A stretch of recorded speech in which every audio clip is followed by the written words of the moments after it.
is exactly, you got a heart. So a lot of no other comment. What challenges or stresses do you experience? So, I mean, I think a big one, because we're in a client deliverable like work area. So it's our work is very driven by clients.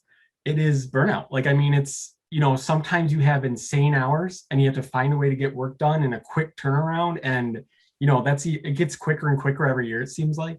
You have those extreme projects, a lot of work, and you're trying to figure out, okay, all hands on deck, we need to get this done. But sometimes, like, we can't do that over and over again. It just leads to just exhaustion with employees, and when exhaustion happens, people else look elsewhere, right? Like, you don't want to live that way forever. Yeah, you have other goals in life outside of work. I mean, work's a part of life, but it's not everything in life. So, I mean, it's finding that balance that's often a struggle, because like when you work in a client deliverable environment, there's not a lot that you can do at times, because sometimes everything just comes in at once and you have to figure it out. And it's tough to direct people like, oh, so I know this is a 16-hour day, that might happen, but you stay in there, stay with it. It's a tough challenge. Like, but it's not something that can just be changed. You can't be like, oh, just stop at 8 hours, right? Like, you still have to get something done, even though you might be just completely exhausted. So I'd say that one's one of the biggest challenges.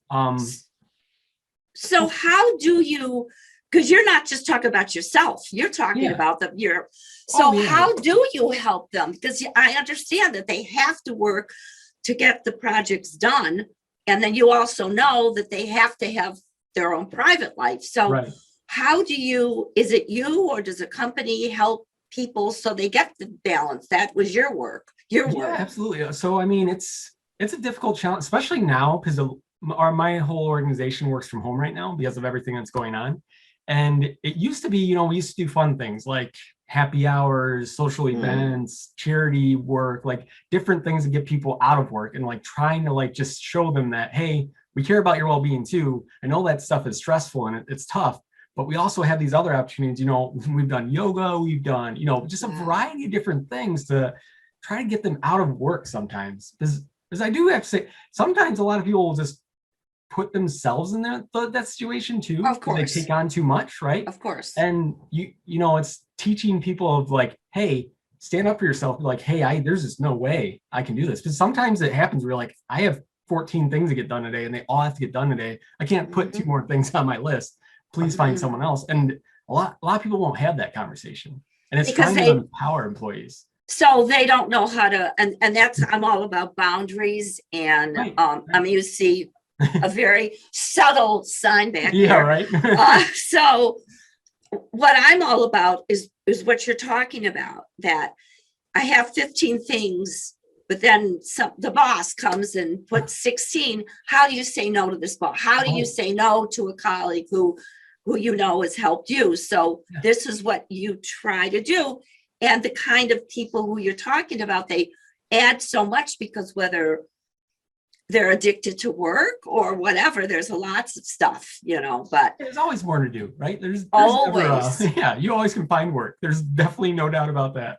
And that's one of the biggest challenges for all of us, unless you're a slacker, and that's all I wouldn't be talking to.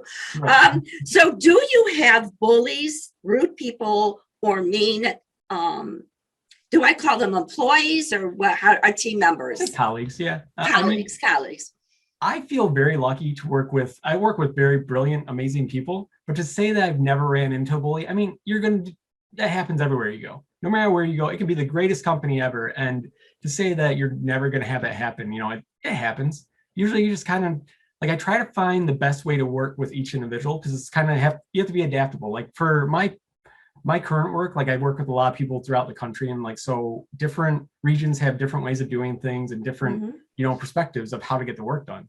So, I mean, you have to be adaptable, but like to say that there's absolutely bullies and, those people that kind of just like, hey, do this. I don't care what's going on in your life. And you just kind of have to, work through it. It's just a challenge that we all face, not only in our professional work, but in personal life too, right? Like it's not going to go away. There's 7+ billion people in the world. Like, you're going to run into people that you don't get along with.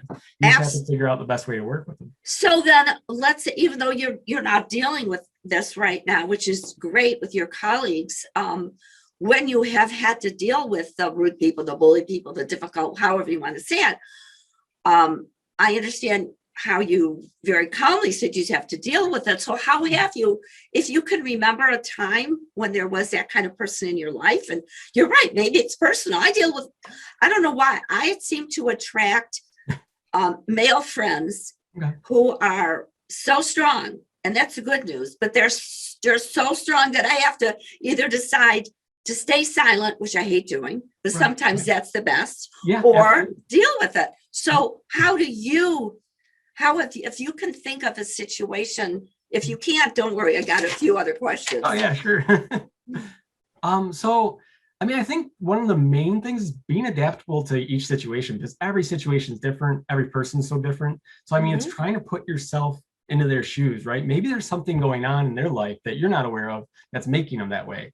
And so for me, it's about building relationships with my colleagues, knowing what's going on outside of their work and seeing if I can take stuff off their plate to make their life a little better. And then we go back and forth, right? Like it's understanding the people you're working with. I think that, at least in my experience, like I'm always learning, I mean, I'm in like the midpoint of my career, I'd say. So it's always changing, and especially, I mean, the pace of change is so fast nowadays, but I mean, that's what's helped me most, is like really just trying to do the best I can to put myself in someone else's shoes. Because I think when you do that, you can kind of see why they're having the struggles they're having. And then you can kind of gauge how you're working with them, maybe adjusting your schedule a little bit, or maybe, maybe they're more driven, maybe they like emails versus personal conversations, or maybe vice versa. Like you got to figure out what works best for them and kind of, be adaptable into each situation. So you just said something that I believe in and that I use in my class, is putting yourself in someone else's shoes and getting to know them.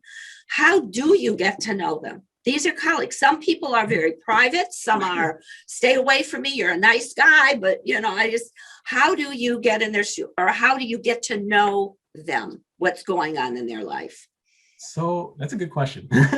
Well, yeah, it's a challenge, right? Like, especially, I'll say, especially for newer associates, you're just learning these people. You're learning about these people, right? Like you've never worked with them. You don't know their past, their experiences, really anything about them. And to try to put yourself like out there, I work with a lot of actuaries. So actuaries are very technically and detail driven for the most part. Not to say that there's not extroverts too, but like it's usually the more, kind of got to pull it out of them versus interaction in a lot of cases. So, I mean, I try to just be as open-minded as I can in conversations. Not to say that, don't get me wrong, there's times where I'm very blunt and straightforward too. Like there's definitely moments for that, for sure. But like trying to just have honest conversations and then something that's helped me with, like, I manage a lot of projects. And one thing that was very helpful was just giving them the opportunity to speak up first and calling on them. So it's like, hey, I know you're new. What do you like about this project? What went well? Like, and because if you do it, the senior person first, then they're intimidated, right? So, I mean, I think doing that has been very beneficial, and it just opens up different ideas, because sometimes you work on one thing for 10 years and you forget that, you can make this better, we could change it, but you haven't done it in so long, you need a fresh perspective from it. So I think that's a one. Do you take what you just said to me and coach other people so they know how to do this too? Or is this more of your magic formula? Oh, no. Yeah. For me, I love to lift other people up. So it's about, that's what a leader is to me, right? Like that's what, as a leader, you're supposed to do. You're not supposed to push people out of the way. You're supposed to be like, hey, well, it's funny you brought that up, is we're actually I've been part of a team of doing a national project management training. And that's something we focused on, like, hey, make sure you're communicating in a manner that, you're getting other people involved so they have a voice too. So if they don't have a voice, how are we going to, innovate and make things better if we just continue to do the things that, we did last week? Wow. Yeah. I'm sorry. I'm having a good time. I love talking about this type of stuff. I can talk for days about it. So. Well, I don't know. Maybe I'll postpone my other meeting. So what if you hear, or have you heard complaints about from your colleagues? I'm going to mention them all. You can pick them all, or one or none. Micromanagers, gossip, poor leadership, toxic environment, too much drama. So again, like I feel lucky to work where I work. Like we generally don't have those type of things. It's really the stress of the work. I mean, that's more the biggest challenge we have. Like the culture that we have, I think that's the biggest challenge we faced over this last year is like that culture helped us get through those tough times, right? Because we're a really connected group. We talk a lot, we hang out outside of work, we're involved with sports with each other, or charity work. So I mean, not having that part has made I've seen a lot of people struggling a lot more because we still have the work, it's still challenging work, and it's not going to change, right? It's client deliverable, so it's client-based work, so that can't change. But so not having that culture to back you up, and like we try to do it virtually, but it's just not the same, unfortunately, right? Like you're just missing things. But so we try to do different things like that to solve those challenges. But like it's tough. It's you try to figure out different things, but when it comes down to it, sometimes you're just worn down, it's just being human. And sometimes things get a little transactional nowadays because everything's virtual and everything's just task oriented. What we forget sometimes, the human part of human resources, where it's not just a being doing work. It's, a human that has other life, right?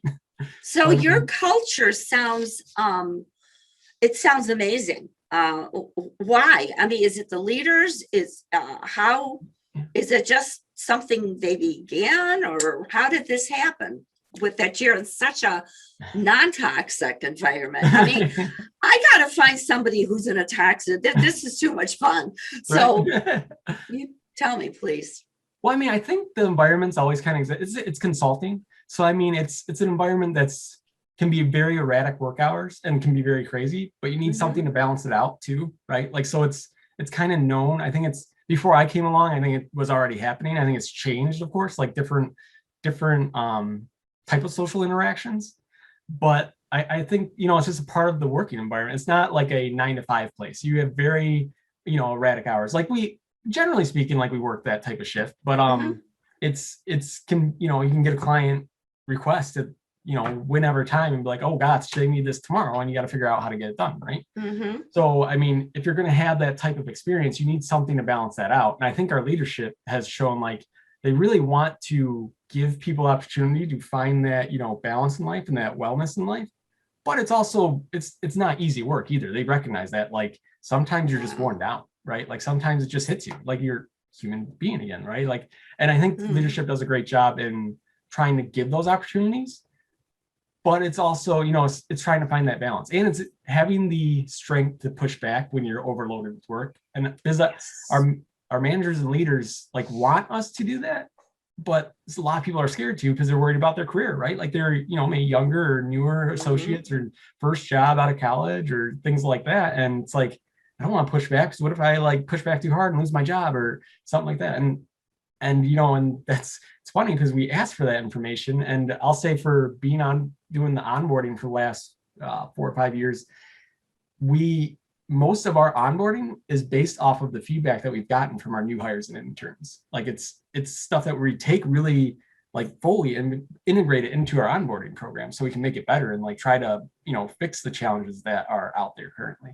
So what kind of things have you heard? I'm changing my camera because I want to make sure I'm looking at you. I don't want to look at me. So what kind of information did you glean from your new hires that you were able to use? Most of it's kind of technical, like, oh, we couldn't get access to this very quick, or, little things here and there, but it's those little things that we aren't aware of because we're used to it being there, right? But can have a big impact. Like you just take for granted the things that are so obvious after, 5-10 years at somewhere where someone coming in, it's like, I don't know how to access that. I don't even know what that is. So like, where do I go to do that? Right. Like, that's right. Right. It's building out, like we have a checklist for like and we have buddies that help them, like technical buddies that help them through the first, gosh, I still talk to my buddy from when I started long ago. So wow. I mean, yeah. Wow. Yeah. So I mean, it's like an opportunity to build a relationship with someone that you feel comfortable, and that's a colleague that you can interact with the, stupid questions, so to speak. But like, the questions that you don't want to ask your manager because you're like, oh, I don't want to look bad, or, but you have a friend to be like, hey, how do you do this? Or how do you submit That's this? great. Yeah. Well, I mean, I find not feeling heard. I was shocked. Yeah.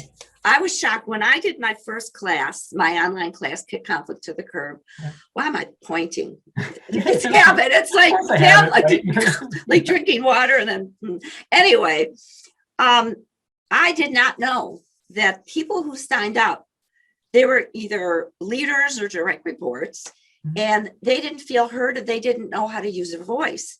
And I saw a pattern, and that's why a lot of the things that I'm doing, it's just to make sure people feel heard. So what you're doing with your new, onboarding with your new hires is, I don't care whether it's a stupid question or whatever, Right. You're making them feel heard.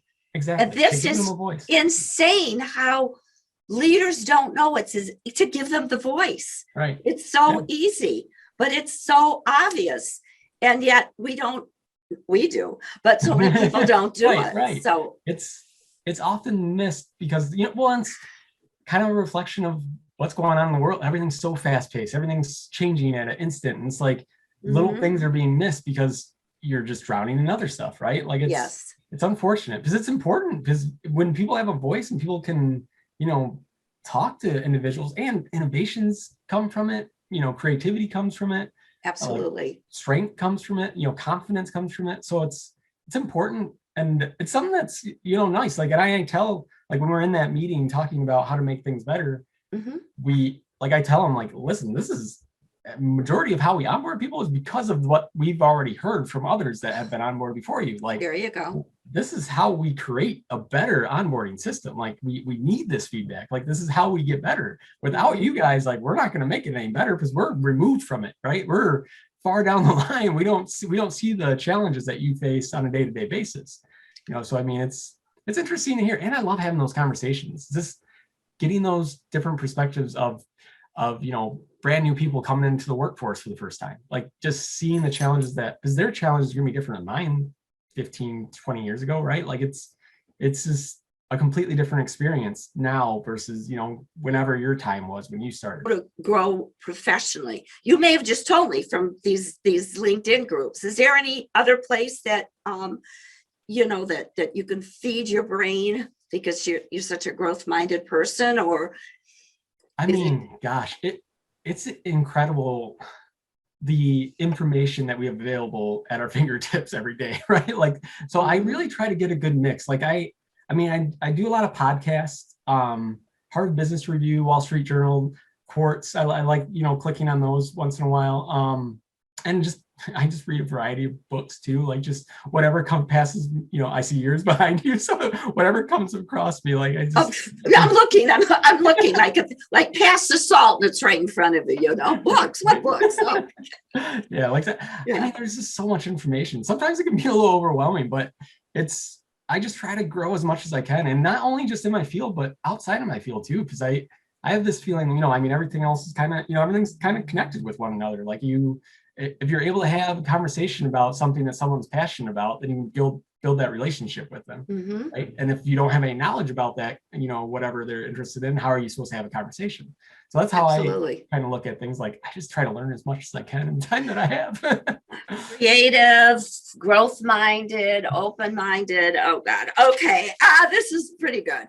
So if we were to meet at a Starbucks in between Farmington Hills and West Bloomfield, and you had time to ask me a burning question, something that you would just like to, for your own selfish need, Joyce, how would or you asked me the question, I'm not going to frame it. What would that question be if you have one? Oh, sure. No, I definitely, I've narrowed it down to one. If you had a time machine, you go back to when you're 18 years old and you only had 2 minutes to tell yourself something about career and life, what would it be? Only 2 minutes too. I know, right? Wow. So are you asking me, or would you like to tell me? Oh man, I'm asking you first, then I'll answer. And that's why I threw it back to you. Yeah, right? You had the question. I'll think about it while you answer. No, but you better listen to me. I need to be heard too, Oh, yeah, absolutely. No, I'm only kidding. Wow. Never stopping. If you believe in something, I don't care what kind of obstacles come in the way, don't let it stop you. there are going to be a lot of people, because we're talking about 18 years old. Right. Oh, you're too young, or you don't have the education, or you don't have the skills. There's so many people that don't really know who you are. Right. And how dare you take that advice and believe it?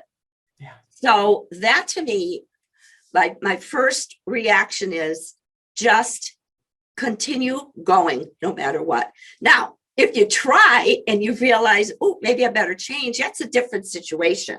Oh yeah, absolutely. But don't let anybody stop you, because there are always people. That's what I'm hearing from so many of my coaching clients, that their confidence gets cut in half because of other people trying to tell them you can't.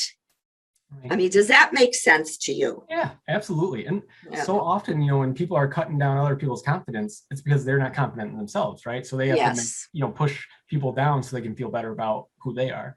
Yes. So I mean, I love that answer. Yeah, like going back and just being never quitting. Like, I think that's so important, because I mean, you're gonna fall down a lot, right? Like,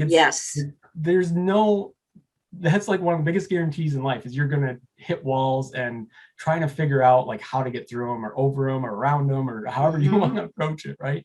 And I think that's an awesome lesson. I'm kind of stealing it from you. Oh, you absolutely can. But let me tell you, have you heard of the, it's on the History Channel, The Food That Built America?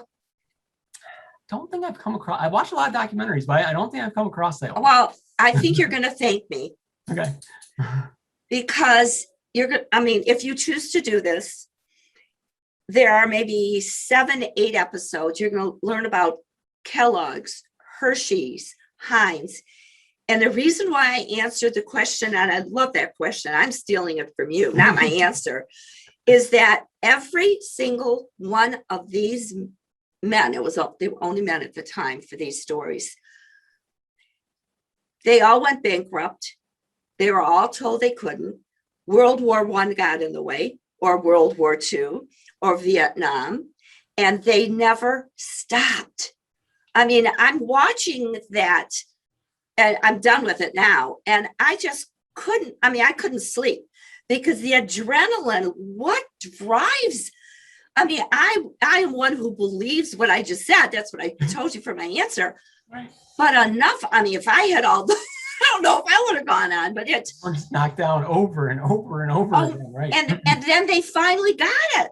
Right. If they didn't die before, but there were some interesting stories about that. So anyway, that's just the thought. So I'm gonna throw it back at you. If you want to steal my answer, that's fine. What at 18 years old, what would your message be?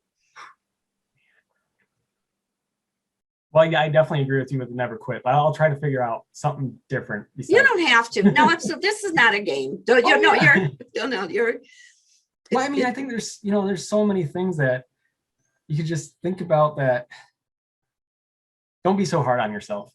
I think that one, like, be able to, it's one thing to learn from mistakes. It's another thing to just dwell on them, right? Like, you just, like, everyone feels stupid from time to time. Everyone says the wrong thing from time to time. Like, there's no way you're going to go through life without doing those things. And don't beat yourself up for days and weeks about some stupid mistake you made. Learn from it, grow from it, and leave it behind, because it's always going to be in the past. Like, it's done. Like, there's nothing you can do about it. Learn from it. I think that's something that I struggle with a lot, and I try to get better at, is like, but that's also like, if there's some good to kind of beating yourself up a little bit too, right? Because absolutely. Kind of you, right? But it's to find that balance between, pushing yourself versus, demoralizing yourself. Right? Yes. Like, don't go to that extent. I'm sorry about the background. There's some. Oh, I don't even hear it. I don't know what you're talking about. No, of course I do. Okay. Hey, there's a tree being cut down or something. I was like, oh, really? Come on. That's so correct during Zoom meetings. So I love that. I love that answer. I love this interview. It doesn't matter if you do, it's all about the interviewer. So what topics would you like me to address in my future videos? Because this interview, the whole point of it is to interview many HR professionals to find out exactly what I found out from you. And then I'm going to be taking all these interviews and making either new articles or creating new videos. What topics would you either like for you or your colleagues?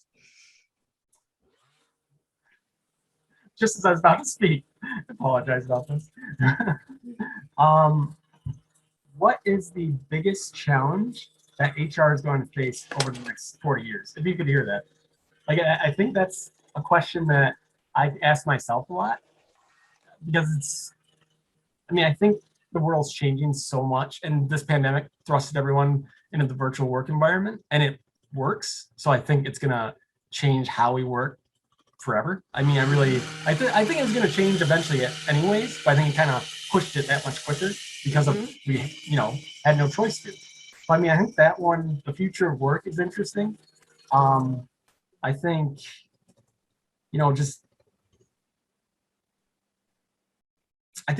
recruiting. How that future of work's going to change recruiting. Because applying a job and how it's become very transactional and very technical versus, you're identifying if this person's a good fit for your organization based off an algorithm now, right? Like it's all based off like, do they have that keyword in there? Oh, they missed that keyword. Okay, they're not good enough for us, or they don't belong here. And it's like, well, we need to be better about that, because I feel like there's a lot of talent out there that's being missed on because we just, they don't have that word in a one-page document, then they aren't good for our organization. It's like, how do we get past that and try to figure out how we find talent? And it's virtual work environment's gonna make the recruiting just wide open now, but it's also very competitive too, right? Because everyone's in on it. Sure. So, I think future of work is really interesting topic to me. Like, it's something that you try to figure out, but it could be anything, like there's so much going on. Like it's and I hope I really mean it. You are so kind, and that came through in your LinkedIn profile, and you care. Want to positively impact people's lives. Like, that's what I went to school for forever, and like try to learn everything I can so I can just make an impact on people, right? So I appreciate it.